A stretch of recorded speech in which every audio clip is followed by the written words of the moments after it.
Yeah, so it's recording. Okay, well here, let me toss you a candy, but this is the only candy I have, so. All right, I think I can catch it.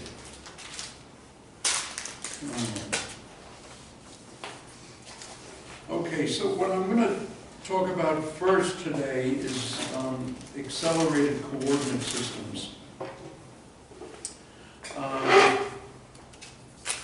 And then how or why in an accelerated coordinate system a detector that's in an inertial frame that instantaneously is the rest frame of the accelerated coordinate system, how that senses a finite temperature and what that temperature is. And of course, this is the famous Hawking result. It's something that was also done at more or less the same time by a man named Davies.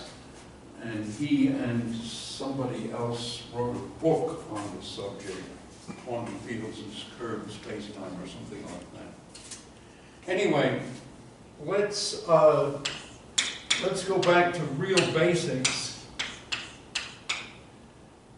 I've got C equal to 1, and I want to consider a Lorentz transformation,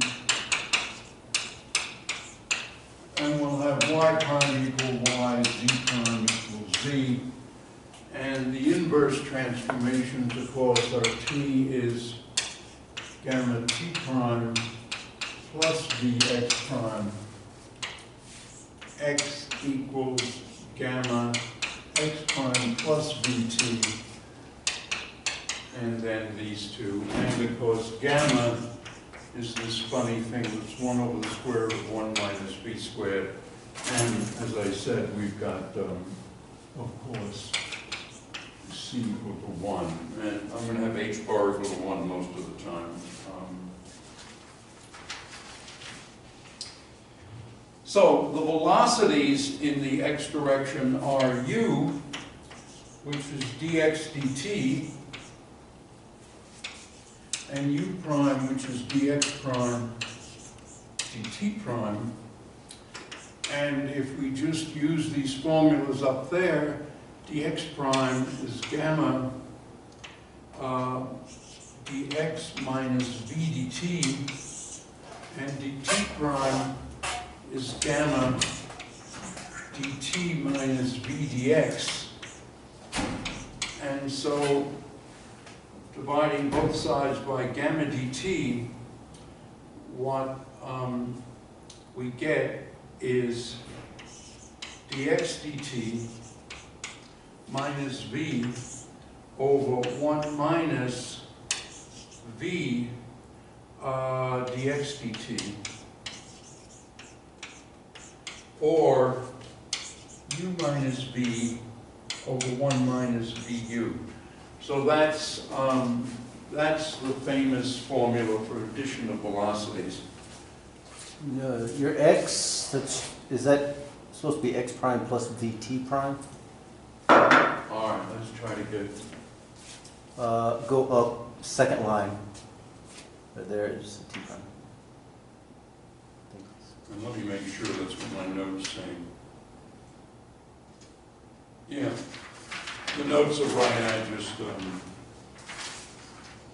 screwed up.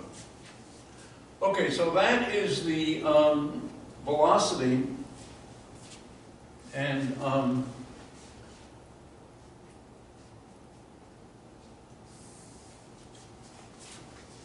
I think it's useful at least every few years to go through something like this. All right, what's A? The acceleration is du dt. But the acceleration in the other system is du prime dt prime. And so now u prime is that, so that's d of u minus v over 1 minus VU over dt prime, and dt prime is over here, and so this is gamma dt minus v dx. And we can first of all simplify the numerator, and that turns out to be du over, or we can evaluate the numerator because it's du over the denominator, but then it is plus u minus v du over 1 minus vu squared, and then over gamma dt minus v dx.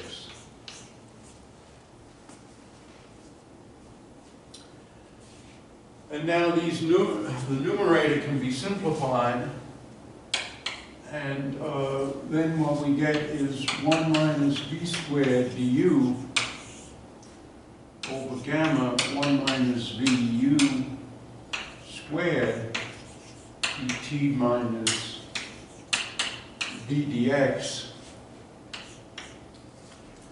And now dividing by top and bottom by dt, we have 1 minus v squared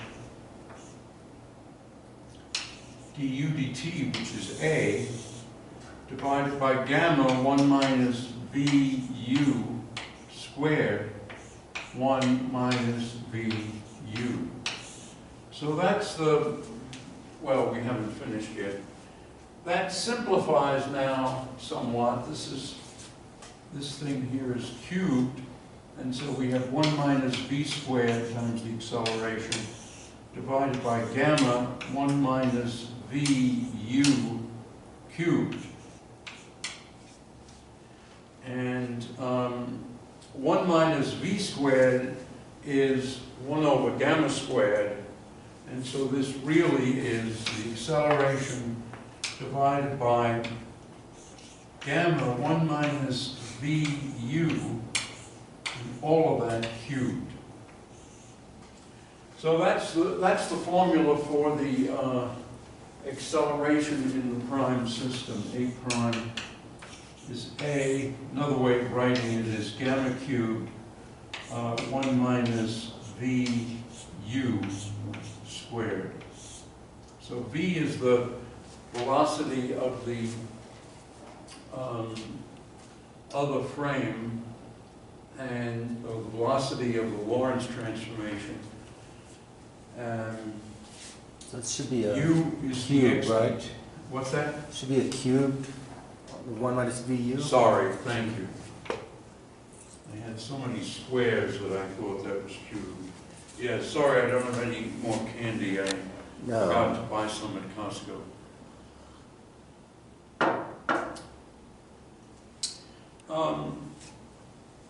Now what we're going to do is we're going to set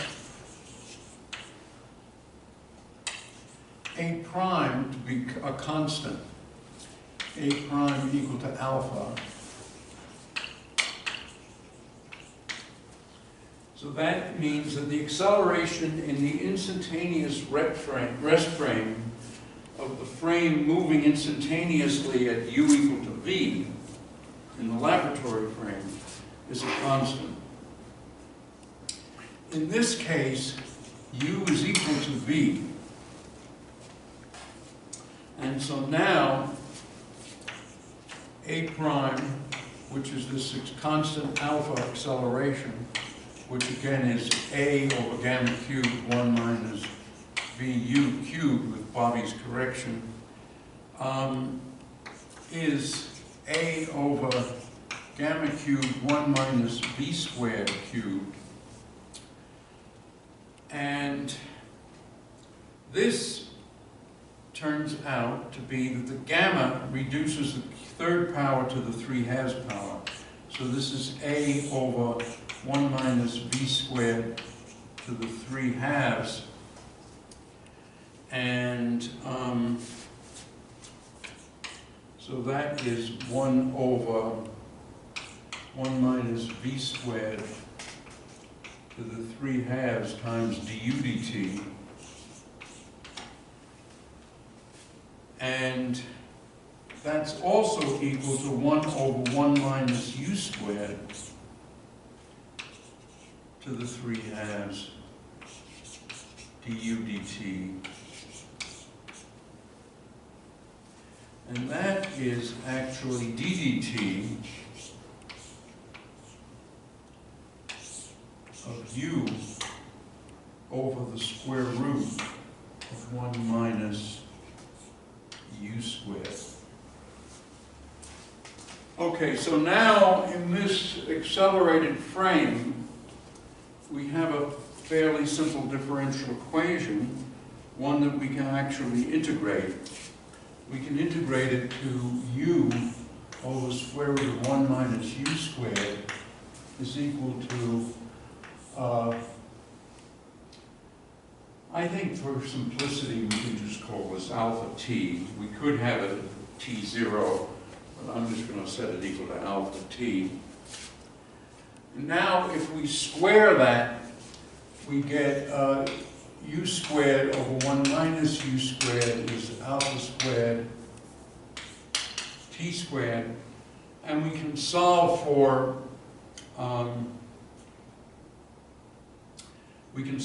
u, and we got what we get for u is dx dt, which is alpha t over the square root of 1 plus alpha squared t squared. And we can now integrate that, since this is dx dt, this looks funny, dx dt. We can integrate this, we divide by alpha, we can integrate this to dt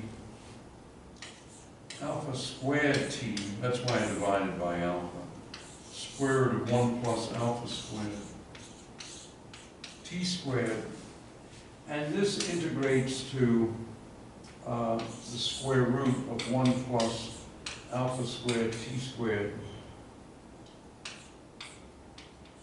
minus 1 over alpha.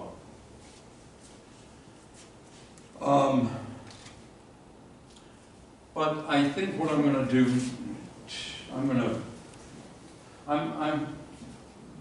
you might wonder, what notes am I following here? I'm going to choose the integration constant so that the equation is simpler. Can I ask a quick question? Yeah. So you have u equals dx dt equals, what is that next, where'd you get that next step? Alpha t over 1 plus, the alpha t over square root of 1 plus alpha squared t squared. This equation here, you mean? Yeah, where did you get that? Okay, that comes from here. You see, what you have here is u squared equals alpha squared t squared minus alpha squared t squared u squared. Okay? Yes. And so that tells us that 1 plus alpha squared t squared u squared equals alpha squared t squared. And so that tells us that u is alpha t over the square root of 1 plus alpha squared t squared. So I'm taking today's lecture, instead of being straight out of Weinberg or a similar book, I'm taking from a variety of sources. One is a book by Rindler on relativity. Another is a book by Davies on quantization in curved space-time.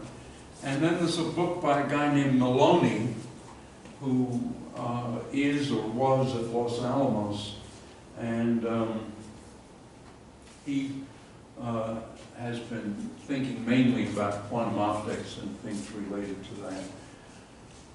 Okay, so let's see, where am I now? What, the Davies guy, was that Paul Davies? It's okay, I mean, it's. I don't know, you've got an internet connection there, you can Google it. I don't know where the hell my iPhone is, I hope I didn't lose it.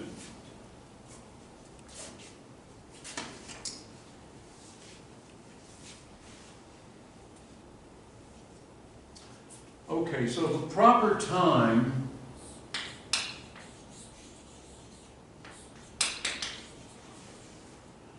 of the accelerating frame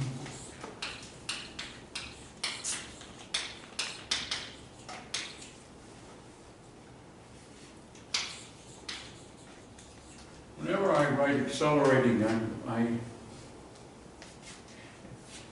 become tense because I don't know how many C's and how many L's. Do you think this is right? Yes. The proper time of the accelerating time, we're going to call that tau, and that's what we earlier called T prime. And an interval, and this is an interval dt prime, is one in which dx prime is 0 here. So dt prime, which is square root of 1 minus v squared dt, is what we can say.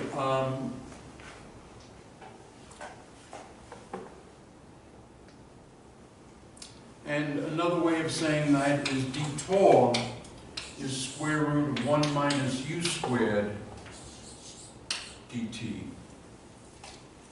In any event, dt prime, which is d tau, is square root of 1 minus u squared dt.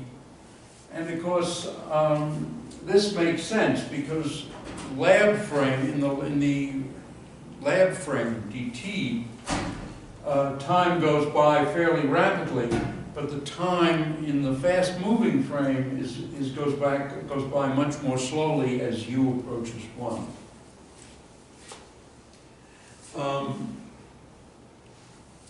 And now we can evaluate this. This is the square root of 1 minus u squared. Well, u is this structure here, and so we have 1 minus alpha squared t squared over 1 plus alpha squared t squared. And so this is dt over the square root of 1 plus alpha squared t squared. And now, either you use an integral table or you use Mathematica or you do something clever. In any event, what you find is that alpha t prime is the integral of alpha dt over the square root of 1 plus alpha squared t squared, and that is the arc sinh of alpha t. And so this gives us the very nice equation. Alpha t is equal to sinh of alpha tau. And if we look at our formula for x, what we have is alpha x is equal to square root of 1 plus alpha t squared. Well, that's sinh squared of alpha tau. But 1 plus sinh squared is cosh squared. And so alpha x is cosh alpha tau. So these are our two equations. Effectively, t is 1 over alpha. I like to abbreviate sinh as just sh when I'm writing. That's what the Russians do because they have letters in their alphabet that stand for sh and another one for ch. The second letter for ch, and then they have another letter for shch. So they have 3 extra letters for these sounds. I think it helps them when doing transcendental mathematics. Okay, so these are our formulas. And now I want to take a sip of coffee and change my chalk and go on toward the main point of today's lecture, which is a scalar field in an accelerated frame.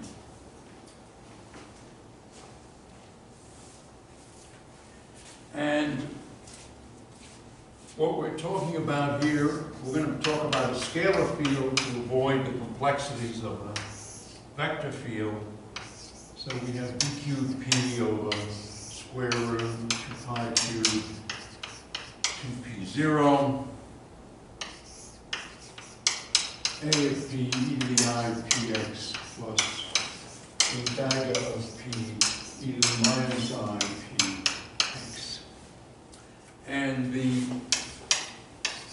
discrete box quantization form of this is 1 over square root 2 omega k, volume of the box,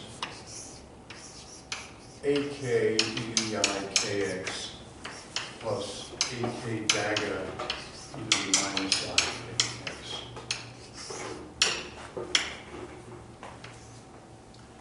Okay, so that's the field that we're talking about, and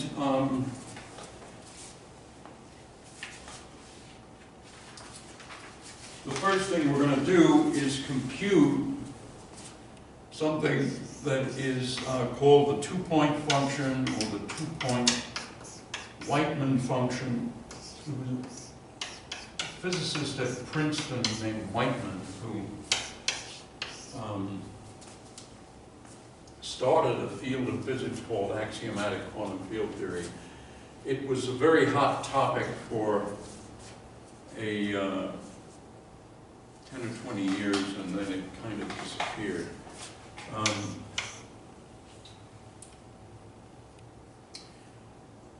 And what he emphasized was that you could write all of physics in terms of quantities like this, and then he explored the analytic properties of 2-point, 1-point, 2-point, 3-point, and so forth functions.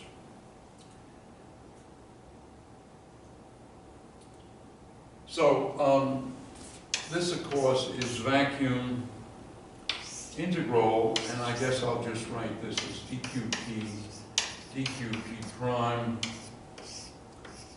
2 pi cubed 2p0 2p0 2 prime p prime 0, and in as much as this is between 2 vacuum states. Or do you want to see the whole? You want to see the whole 9 yards, or you want to see the integral? Huh? Oh, you're going to substitute in the 5x and t above. Right, right. So I'm going to put in a of p. Right. So I might as well do the whole thing.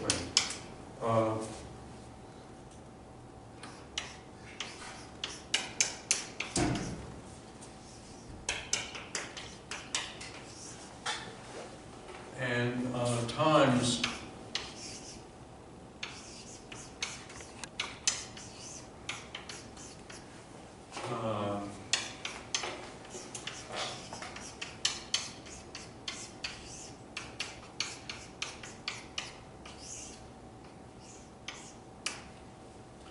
okay, so that's the picture, and then there's one more vacuum state on the right. So this term doesn't contribute because it's next to a vacuum. This term doesn't contribute so it's because it's next to a vacuum. And so this thing is actually, I can use this board here, this is actually much simpler. It's just integral dqp prime 2 pi cubed 2p0, 2p prime 0, and what's here is A of p, a dagger of p prime, vacuum, vacuum, and e to the I px minus I p prime x prime. And now the commutation relations are such that this is the same operators in the opposite order plus a delta function. In the opposite order you get 0. If you replace it by a delta function, the vacuum is normalized, and so you just have a delta function. And the delta function turns p into p prime. And so now what we have is vacuum phi of x, phi of x prime is then integral dqp over 2 pi cubed. Oh, there were some square roots that I left out. These are square roots.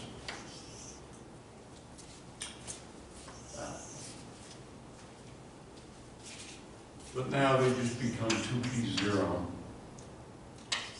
E to the I p dot x minus x prime, and these are 4 vector products, of course. Now this integral is simpler for massless fields. Also, massless fields make a lot more sense because if you're going to get a bath of particles created by an accelerated reference frame or by a gravitational field, you're obviously going to get more particles if they're massless. And in fact, the case of the photon is one case that's predominant. So now we're going to go to m equals 0, p0 equals p equals length of vector p. And so now what we have is vacuum phi of xt, phi of x prime, t prime. Vacuum then is going to be an integral dqp over 2 pi cubed 2p e to the I pr cosine of the angles between, well, let me say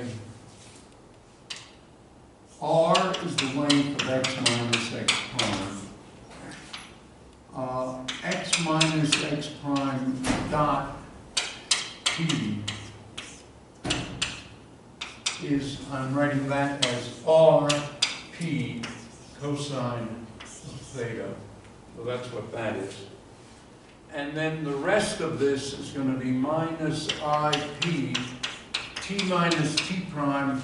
And I'm going to regularize the integral by putting in a small imaginary part, minus I epsilon.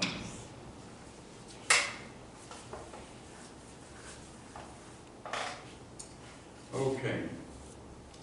So, this is then integral PdP, d cosine theta,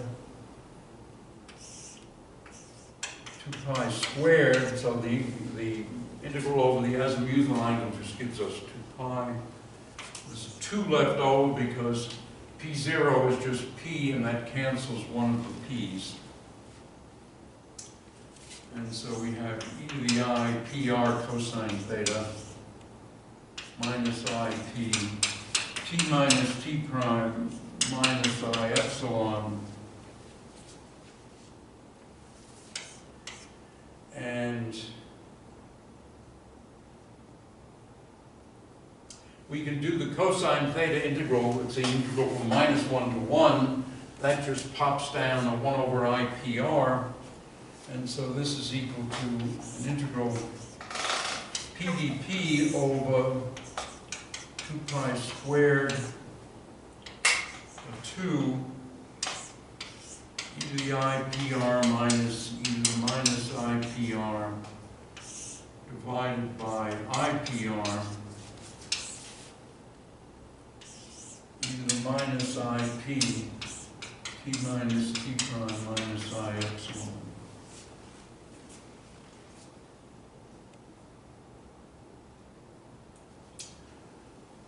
Okay, well, the p's obviously cancel, and so what we have is an integral from 0 to infinity dt over 2 pi squared 2ir e to the p times ir minus I t minus t prime minus I epsilon minus e to the minus p times IR, and then the same thing, minus I t minus t prime minus I epsilon. Okay, well those are two of our favorite integrals that just, as you integrate the exponential, you just get the exponential, you divide by this factor. At, when p is infinity, because of the minus epsilon p term, you get 0, and so you just get minus this same thing evaluated at 0, and it's just 1. And so what we get is 1 over 2 pi squared 2ir minus 1 over I r minus t minus t prime minus 1 over I r plus t minus t prime. And the minus signs allow us to bring the i's to the numerator, then the i's cancel. And so this is 1 over 2 pi squared 2r, 1 over r minus t prime, plus 1 over r plus t minus t prime. And now you just rationalize the denominators. You get a 2r in the numerator, the 2r cancels. And so what we find finally is that 0 phi of xt phi of x prime t prime is 1 over 2 pi squared times x minus x prime squared minus t minus t prime squared. And this, of course, is a sort of famous result. And we can think of this as the 0 temperature, t equals 0 correlation function.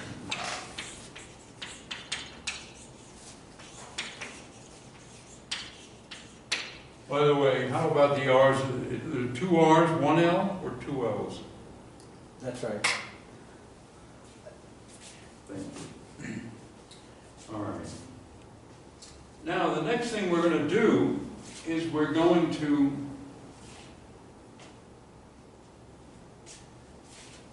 write this in terms of the variables for the, in other words, we're going to set t and x, we're going to express t and x in terms of the variables in the rest frame of the accelerating observer. And I'm going to skip some trig identities.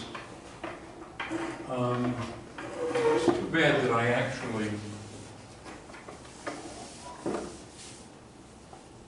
correlation.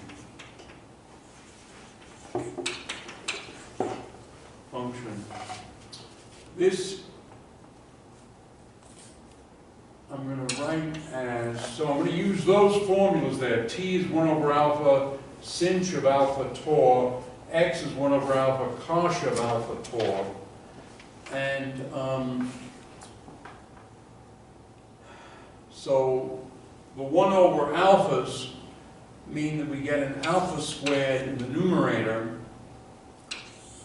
There's this 2 pi squared that was there all the time. And now what we have is x minus x prime is going to be, I've been using vector x. We're actually thinking about motion in the x direction. And consequently, here, this will just be x minus x prime in the x direction, not in the y or z direction. And so this is going to be cosh of alpha tor minus cosh of alpha tor prime squared. Actually, I don't think I need early brackets. I can just do that. Minus sinh of alpha tor minus sinh of alpha tor prime squared.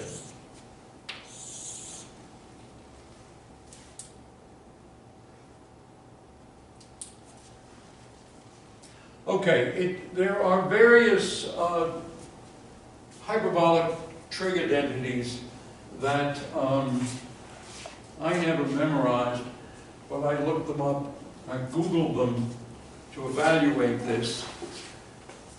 And what you find is that this is alpha squared over, or it is actually minus alpha squared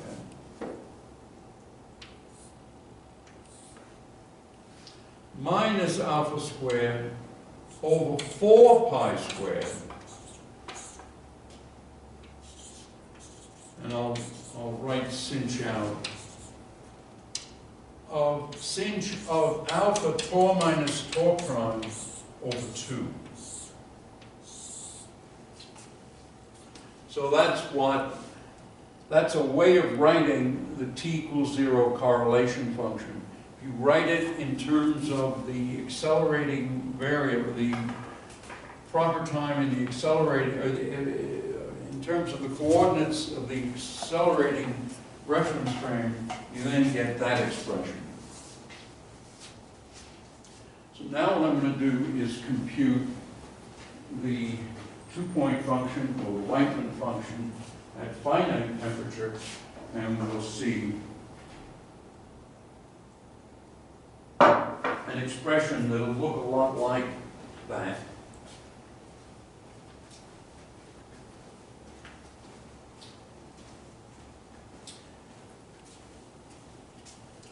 And so what we want to do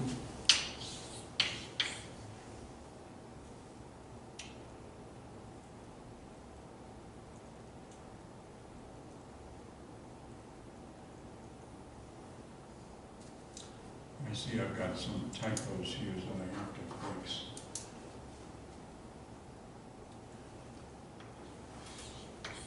And now, let me just say something here.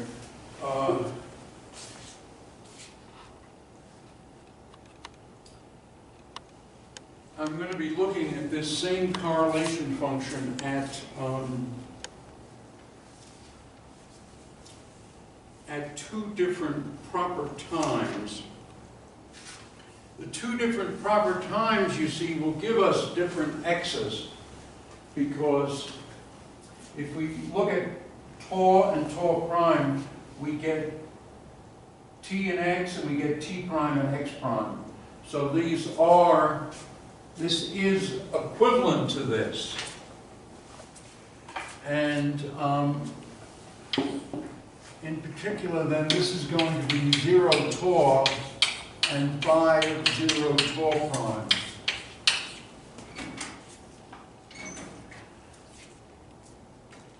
And this is going to be the trace of phi of 0 tau phi of 0 tau prime e to the minus beta, and I'll call it H0, divided by the trace of e to the minus beta H0, where of course H0 is the Hamiltonian, the free particle Hamiltonian that's easier to write in box quantization form because well, right.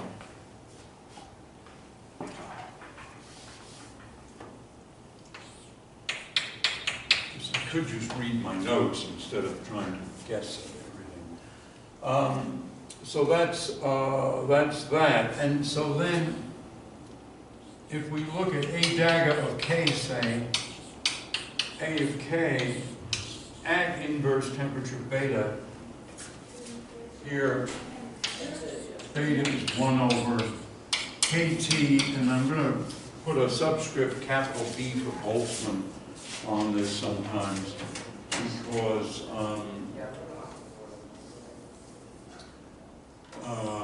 because I want to distinguish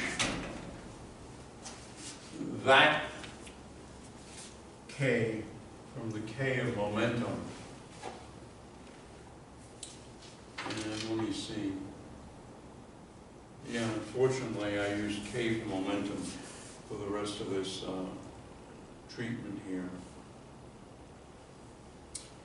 Okay,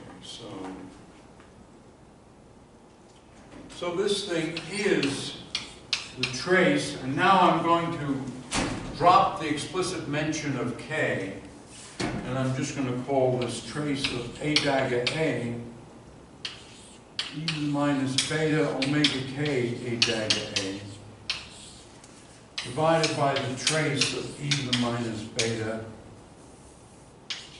omega K A dagger A.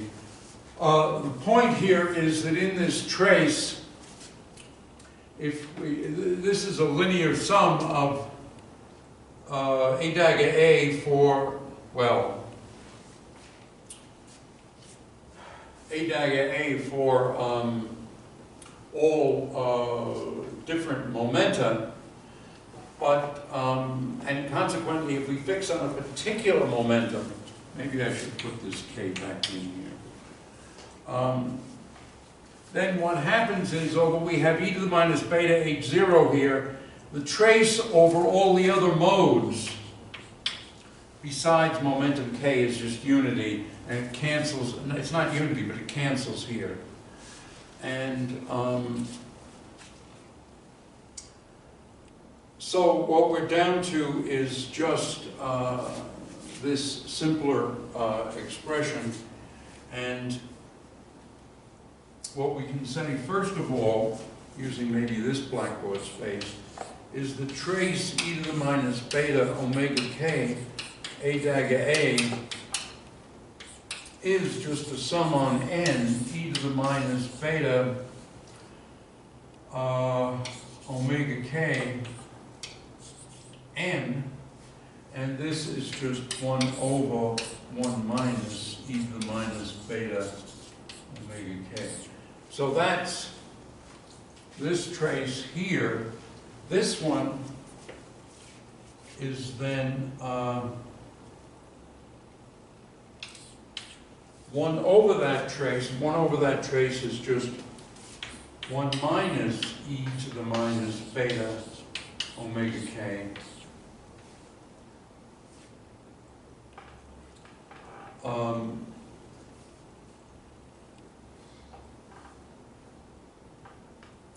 And now we're going to write this as a derivative. So this is going to be minus d by d beta of the trace of e to the minus beta omega K A dagger A. I'm suppressing the K's now, and let me is actually a, so over here we have a minus sign, minus 1 over omega k.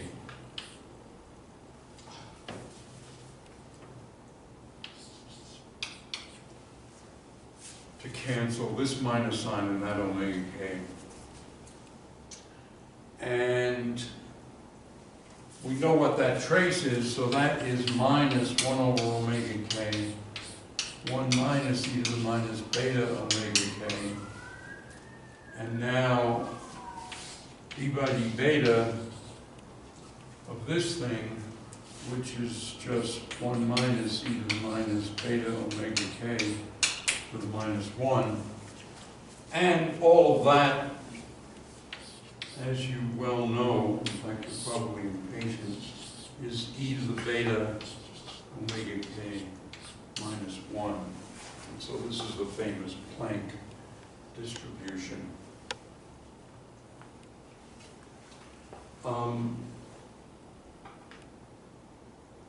So what we want to do now is compute this. What we've so far computed is just what the mean value of a dagger k, a of k is in this expression. Let's now see what this correlation function looks like in this expression. And so phi of 0 tau, phi of 0 tau prime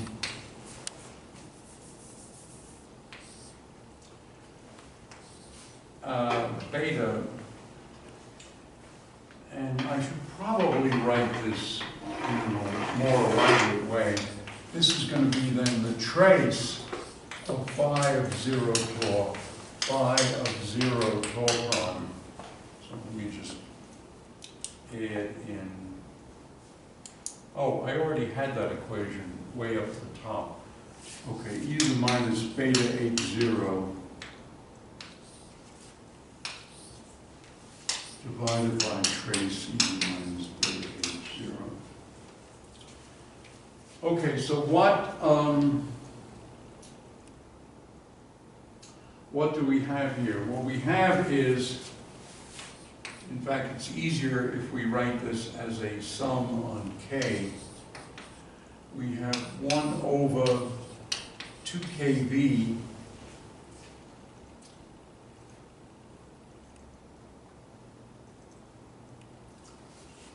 and let's see, I skipped some.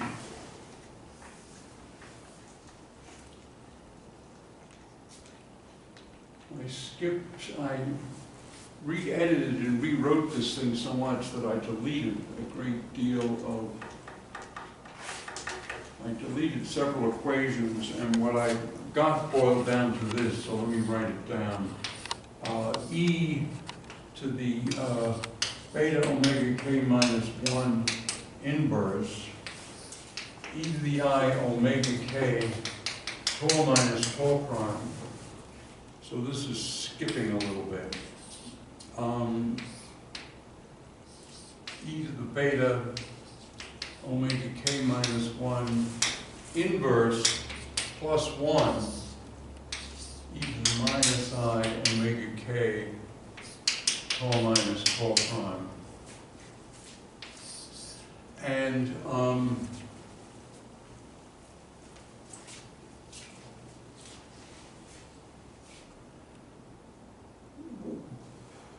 so the intervening steps here would be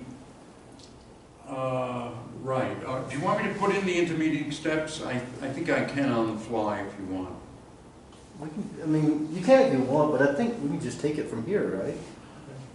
Yeah, you've got to use this expression. Okay, all right. Let's do it that way.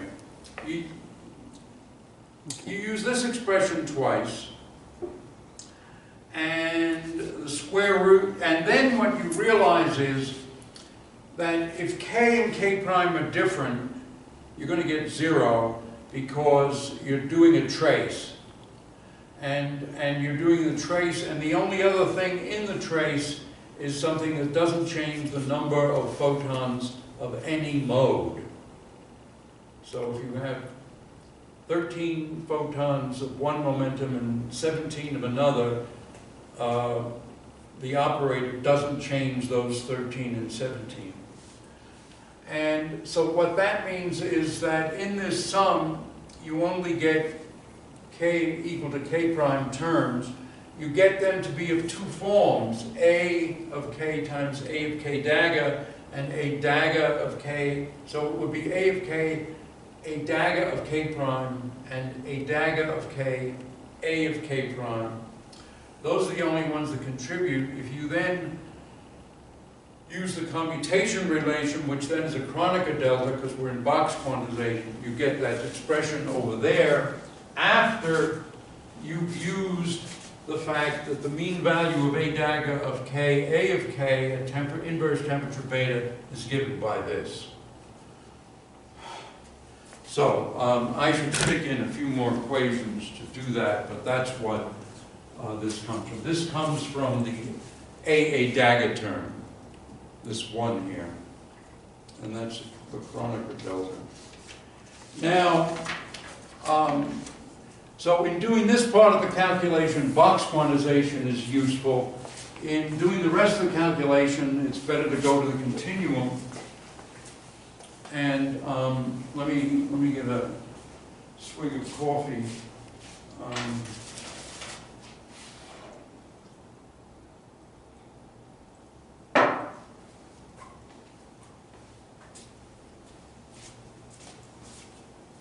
So, the simple term in the continuum is the one term. So I'm going to call that a sub beta. This is an integral then. If we go to the, well, actually I did do this in several steps, so let me do those steps.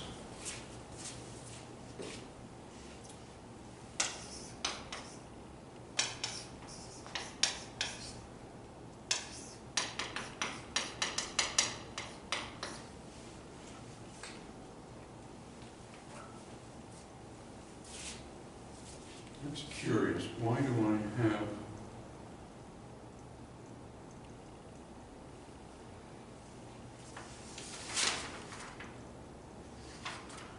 why don't we try to get this straight here? This one term came from an A from here and an A dagger from there. That means the A term from there will have an e to the minus I tau k, and so this is the A term from there, the A dagger term from here. The A dagger term from here will have a plus sign, so this will be plus I tau prime k.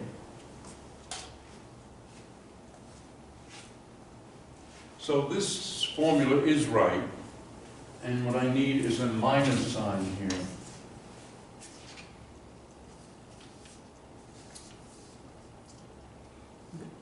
So the k that you're writing over here is omega sub k. Yeah, k, it's massless.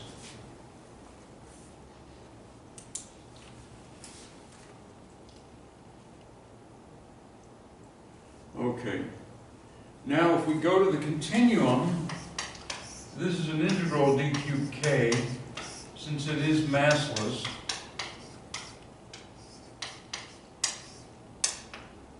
Minus I k, tau minus tau prime. And now, since we want to regularize this, and we're doing the k integration, we'll write minus I epsilon. Although we don't need to do that immediately. Now there are no x's to make things complicated, so we just have 4 pi squared there. So this is 4 pi squared, no, 4 pi, not 4 pi squared. 4 pi k squared dk over 2 pi cubed 2k e to the minus I k 4 minus 4 prime minus I epsilon.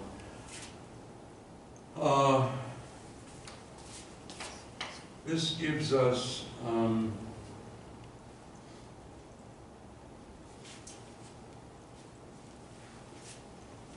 let's see, this is 4 and this is 16, so altogether there's 4 left. So this is 2 pi squared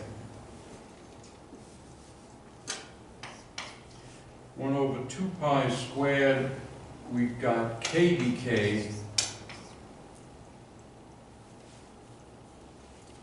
and e to the minus I k,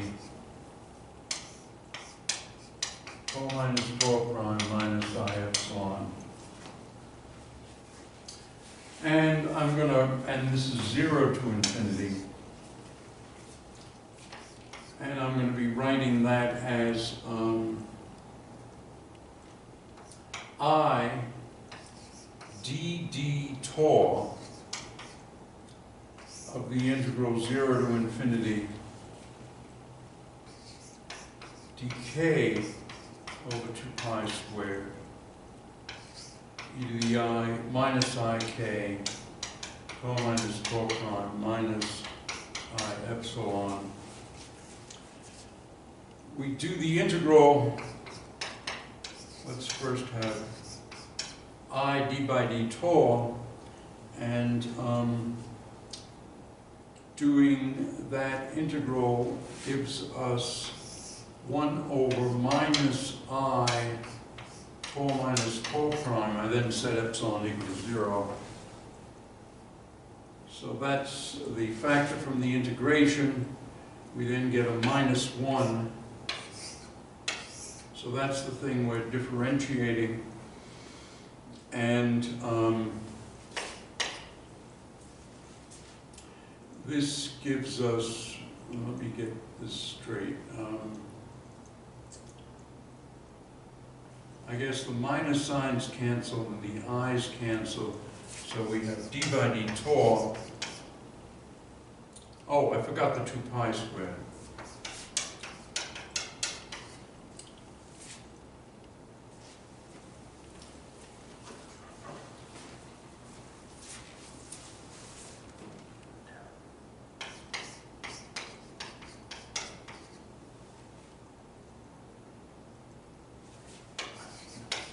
dd tau of 1 over tau minus tau prime. And so that's minus 1, that to the minus 2. And so this is minus 1 over 2 pi squared, 1 over tau minus tau prime squared.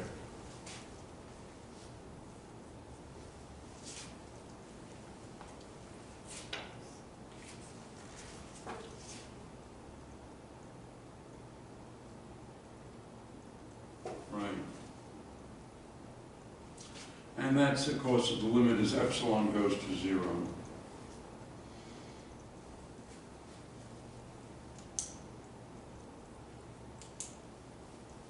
Okay, so that's the easy integral. The harder integral is b sub beta, which is which is this Planck factor times e to the I omega tau minus tau prime plus e to the minus I omega tau minus tau prime. And so that, in fact, is an integral 0 to infinity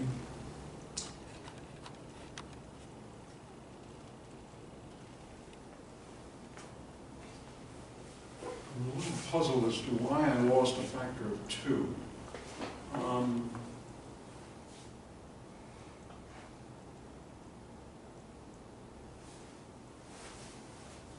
All right, maybe I should do this in several steps to get this right. So this is integral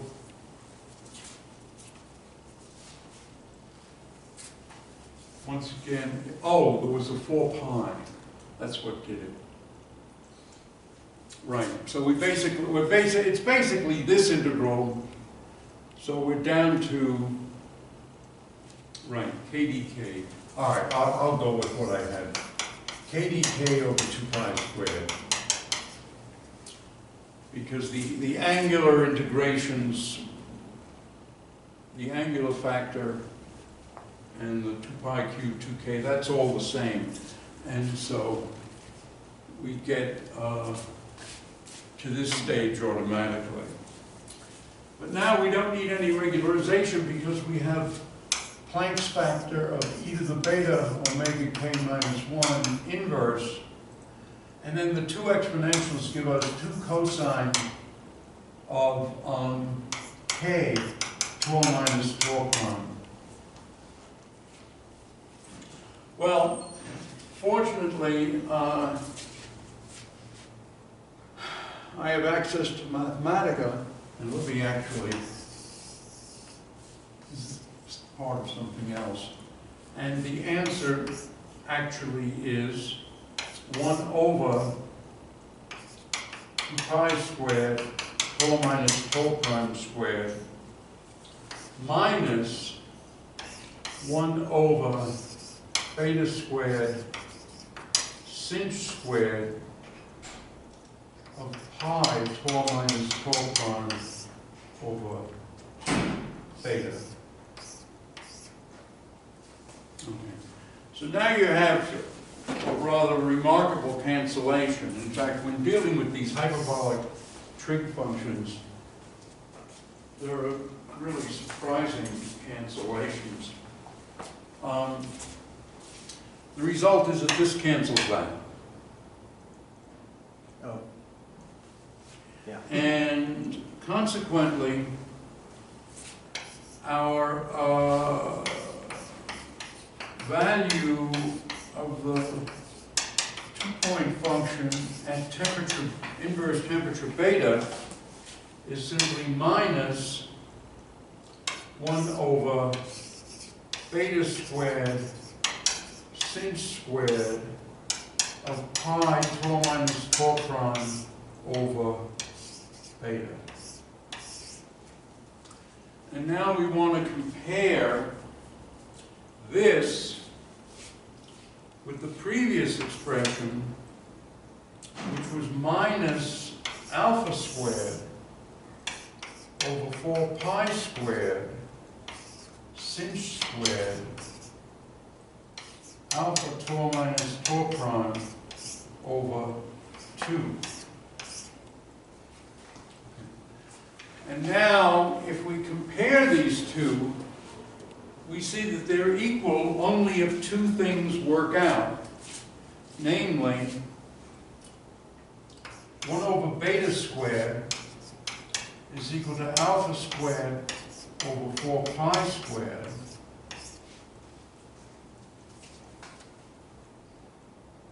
Is that 4 pi or 2 pi?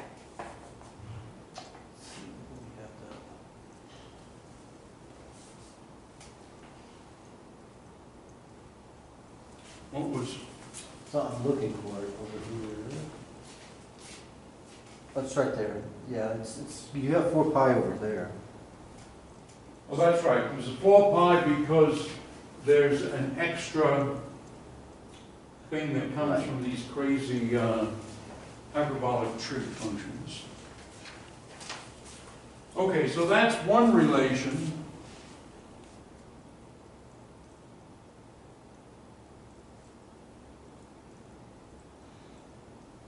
Is it 4 pi squared? Yeah, it's, oh God. Is it 4 pi squared or 4 pi squared? I mean, great. 2 pi quantity squared. The damn problem is, you see, that I left out all the trig. If there's hyperbolic an, trig. if there's an extra factor of 2 in there, then it is the quantity 4 pi. I think, wait a minute, is that right? So the line above, you have 2 pi quantity squared, which is 4 pi squared. And then you said there's a factor of 2. Yeah, that still doesn't give you. I think 4 is right.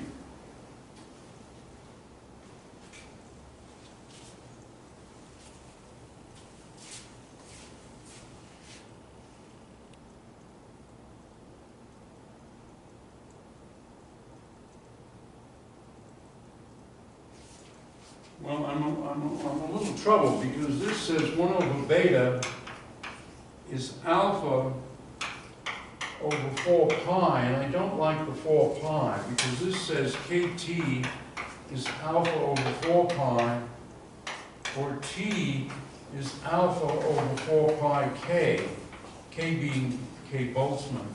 And what I want is 2 pi. You see, this part of the equation tells us that that part of the equation tells us that pi over beta is alpha over 2, and that says 2 pi is equal to, well, 2 pi kt is equal to alpha, or t is equal to alpha over 2 pi k. And by the way, if we put in universal units, it's h bar and c. This is the correct formula. Now, what? I'm trying to find the hyperbolic trig identities.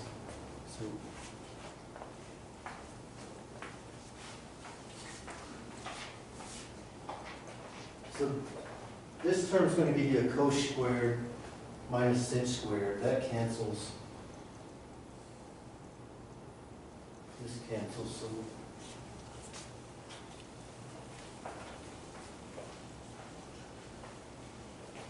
So this denominator here is going to give you a minus 2 cosh alpha t tau cosh alpha tau prime here.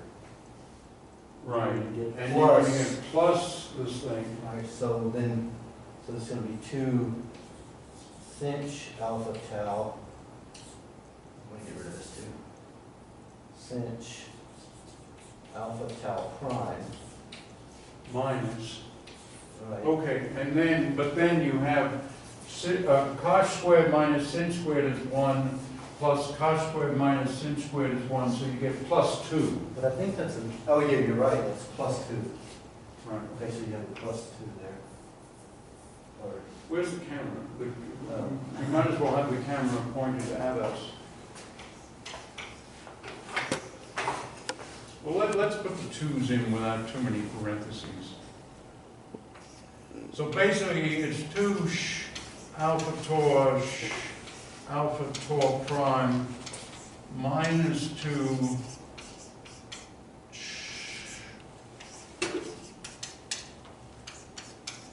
So that's what it is, right? 2 sinh minus 2 cosh. Okay, alright. But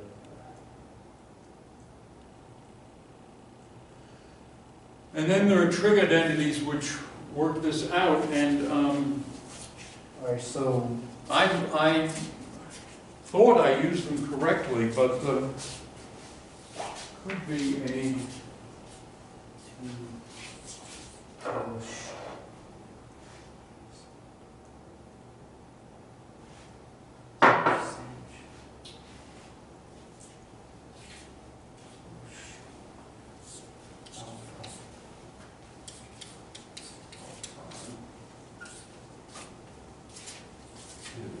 this whole thing turns into This is what I'm finding that this turns into. But now the question is, how does that turn into? I don't know.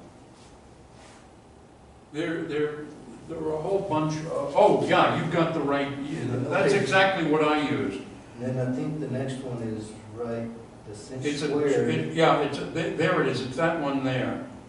And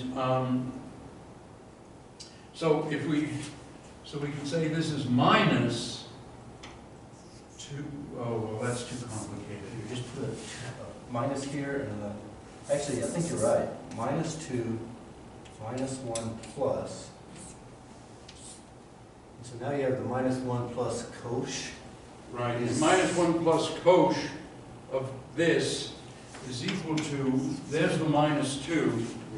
Minus 1 plus cosh is 2 sinh of alpha tau minus tau prime over 2. Sinh squared, though, right? Is it squared? Yes, it is squared. And so you have 4 pi squared times 4, which is 16 pi squared, which is 4 pi quantity squared, so that's correct. Uh-oh. Damn it. That...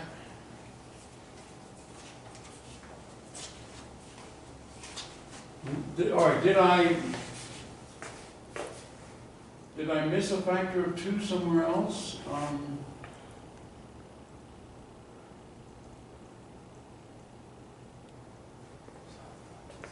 All right, let's say we've got a factor of 2 loose. Why don't we turn the camera off and